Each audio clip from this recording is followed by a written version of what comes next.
Razor mouth for Trump, the media. I want to talk to you today about counting the costs. It's time that conservatives stop acting naive and learn to count the cost and become far more strategic in this middle ground between the way things used to be to the violent upheaval that's taking place right in front of our eyes.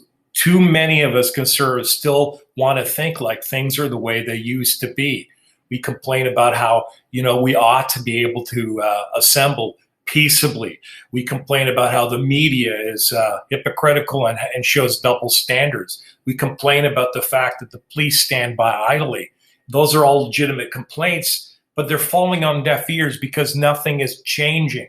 So the thing that needs to change is us.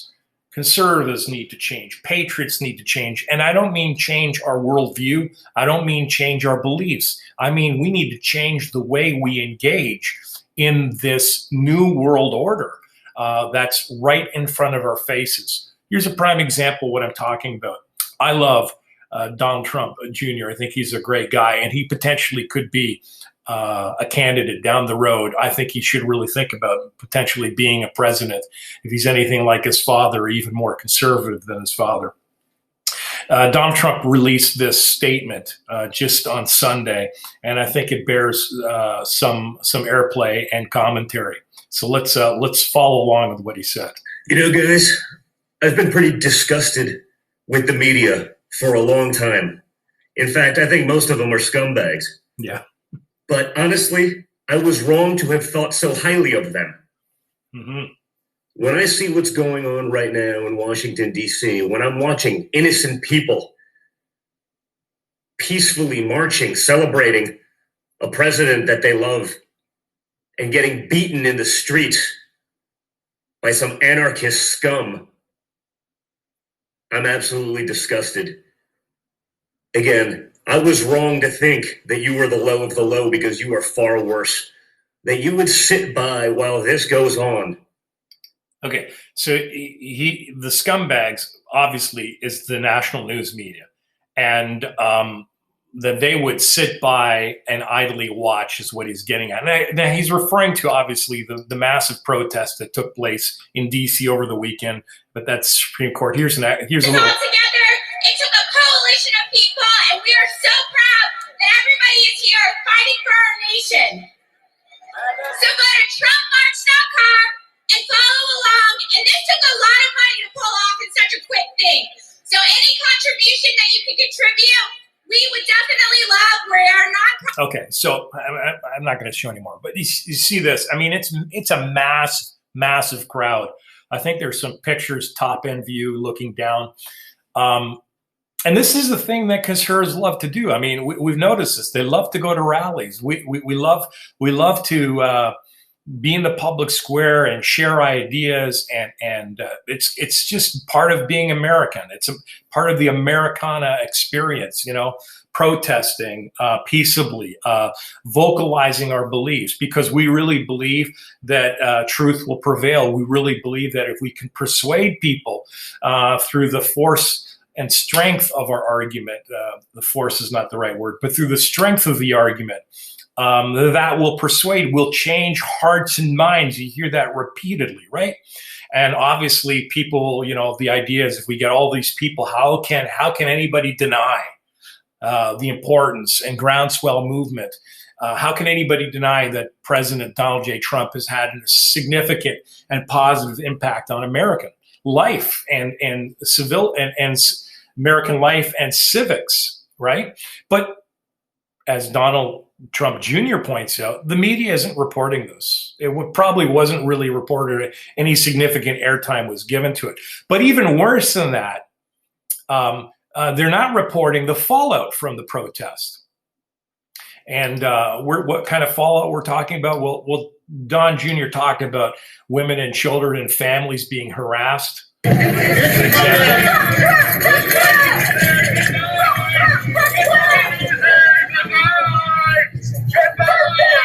This is a rather benign little video here. Anyways, but the point is there's plenty of examples of this. You can do your own research. You can find where people are leaving the rally and they're being harassed, right? Which is in itself, on the face of it, a shock. I mean, we have the right to protest. So what gives anybody the right to harass you for your beliefs? You can disagree, right? We've all said, let's agree to disagree, or at least we should have that environment. But that's not happening. And the media is not covering this. But let's just set aside the media for a second. And let me get back to the point, accounting costs. Friends, this is a reality that we live in today. If you go to one of these rallies, you might as well expect this. I think it's almost naive of conservatives to pretend like this stuff isn't going to happen. But I think it's even worse is that we're not prepared for it. We go to these rallies and these events, and we don't have a strategy of how to exit one of these rallies and one of these events. You know, instead of going in groups of 10, you see people leaving these rallies by themselves or with one person. And of course, the mob, they're not going to go after a large group of people. They're always going to pick off the individuals, right? Always the individuals. So I'm always shocked at the lack of forethought and strategizing and thought that's put into organizing one of these rallies. I really think that rally organizers should be doing a way better job of equipping and teaching rally participants of what they should expect and how they should handle themselves when they leave. And don't tell me, just be nice. No, there needs to be way more seriousness, gravitas, as it were, in equipping rally protesters on what to do and how to handle themselves and how to defend themselves. I would encourage each and every one of you to take a martial arts self-defense course. I would encourage each and every one of you, if you're going to go to one of these rallies, bring a walking cane with you, you know, a walking stick to help you as you're walking along. You get my point? And go in groups of 10 or more. Don't walk and leave individually. Go together. Needs to be way more thought preparation. Don Jr. continues with this thought here about the media, and he makes one other really important point. Wake up, America. This stuff's going on. The media is sitting idly by. They're pretending as though it's not even happening. Virtually zero coverage of this. And the other problem is, because of the way they've handled everything else thus far, they've forced essentially the police to stand by. Okay, so that's another really significant point he makes, the police standing by. Now, I just want to show you an example of this. I'm going to set this up here. This is from Saturday's protest rally. And here you see a couple of Trump supporters leaving. Here's a guy in a blowhorn, one of the agitators. And he looks like he's all alone, but he's actually going to be surrounded by several thugs who are in cahoots with him. And on the right-hand side of my screen, you're going to see a Trump supporter come in. I just want you to, and I'm going to stop this and play it very slowly so you can see it. But, so here they come up. They want to take his bullhorn away from him. Now, this is the guy here in the black windbreaker jacket with the orange stripes. He's the center point of this video. Watch this.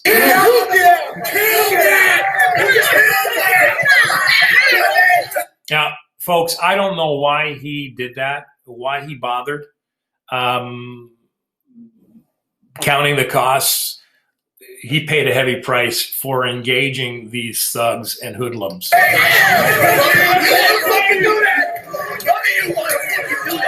Okay. Important to note is this girl here with the pink shoes, pink boots, whatever you call those, and the pink hoodie, inside hoodie, and this gal here with the orange cap. And then there's one other gentleman, young thug. He's going to come out of nowhere later on in a couple seconds here, and he's going to be instrumental in the violence.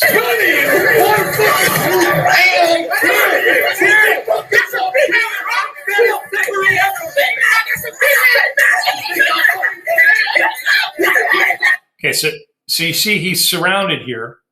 He's surrounded, but I don't know if you can see. He's surrounded by a mob here that wants to basically engage him in an act of violence. There, I mean, he didn't help his cause at all. I know he's trying to defend himself, but he got himself in the midst because of that guy with the bullhorn. I'm backing this up just because I want to show you over there. You see right over here, that's the police there. Okay, we got police presence there. We got police presence in the back. We got police presence way over here. They're doing nothing about this. Probably because there's just not enough of them. But also, I wouldn't doubt it if they've been told to stand down. Anyways, let's continue. So here's this girl. And we move on. It's kicked from behind. And as she slaps him, the girl in the orange cap.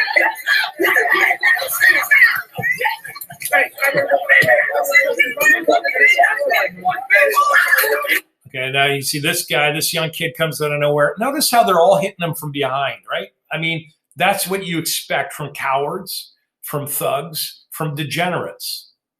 And they're all young people, by the way. And many of them are black.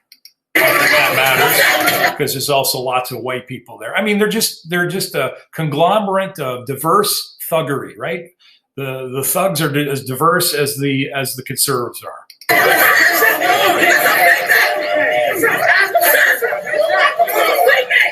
Okay, now this is where it gets interesting. See this guy here with the orange sign? Let me back this up. He came out of nowhere. Okay, he wasn't even part of this initial confrontation. This group of young hoodlums that are engaging this guy here. He's way back there, and he comes out of nowhere. Watch this. Okay, there's a sign right there where I'm pointing my cursor, and he comes into the fray here. There he is. There's a sign right there. And here's this girl's very important in what's going to transpire here. So here he comes. You see that? Now he just stands there and he sizes this guy up. The guy, our Trump supporter here in the black windbreaker jacket, is pointing his finger and talking to somebody here, yelling at them. That guy's standing there sizing him up. This guy's completely oblivious to what this guy's intentions are. I guess it's hard to read people's minds. He starts to walk away. Notice this. There he is. There he is. He's winding him up. Boom. From behind. A nice sucker punch. And then notice how he just takes off. Okay? I mean, now, the other thing you should note is our friend here, right there in his hands. I don't know if you notice, he's got his cell phone, right? Why he had a cell phone, I don't know at that point. He's already bleeding in the nose right there, okay? And he walks away, boom, he gets hit. He falls to the ground, and his phone, he loses his phone, right? Drops his phone. The phone skirts along the pavement, okay? And then that young girl, these two girls here, these two agitators, the girl here in the pink with the pink boots, she scoops up his phone and steals it. Let me back this up and play it for you in live action. There we go. Boom. They got it. And now they start stepping on his head. My friends, that's the reality of the world we live in. There is no such thing as peaceful protest anymore. And if you're going to go to one of these rallies, it's really time that you take seriously what's involved. I want to encourage you to go out and take things seriously. But I also want to encourage you to not be naive. Count the costs. If you're going to go, have a strategy for exiting. Have a strategy for protecting each other. Go take a self-defense course. Bring with you a walking stick. Bring with you padded knee pads or whatever. Be smart. Don't be naive and then complain about the fact that the media is saying nothing about it and that the police are standing by idly. That's the reality right now. We don't live in a world of fairness. This is the reality we live in. So if we're going to change the reality, we need to be smarter than we've been. And And the same old complaints about how the media is standing by saying nothing and the police are being idle and doing nothing isn't going to help us at this point. We need to be far more practical and, frankly, be willing to defend ourselves. Maybe not rush into the fray like this guy did. I mean, listen, I feel terrible for him, really do. I think he looked back, he probably is thinking I should have just left that guy with the bullhorn alone and just moved along. Don Jr. ends his little presentation with this. Everyone's watching, and you should be ashamed of yourselves.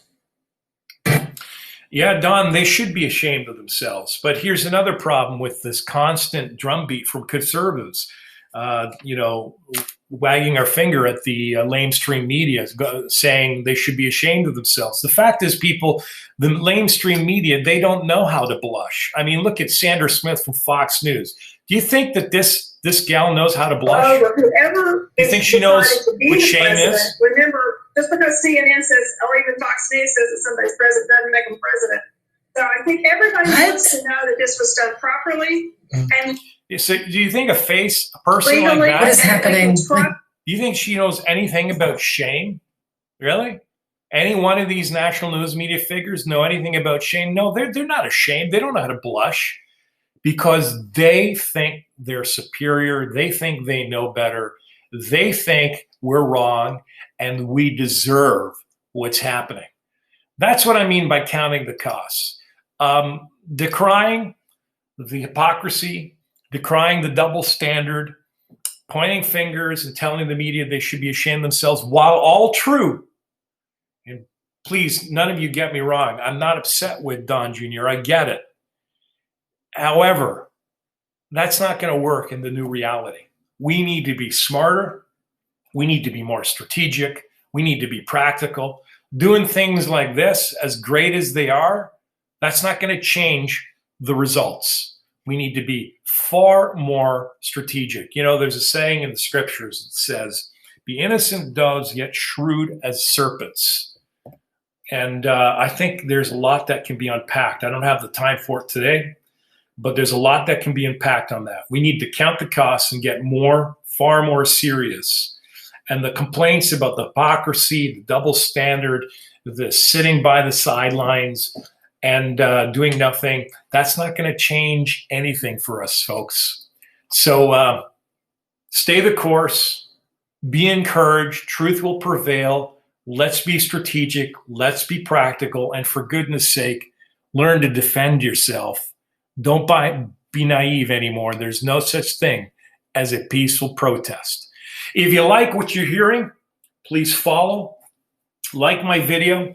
And if you want to contribute to the work we're doing, there's a PayPal link that you can contribute and leave a tip. It's totally up to you. Thanks for watching. Take care.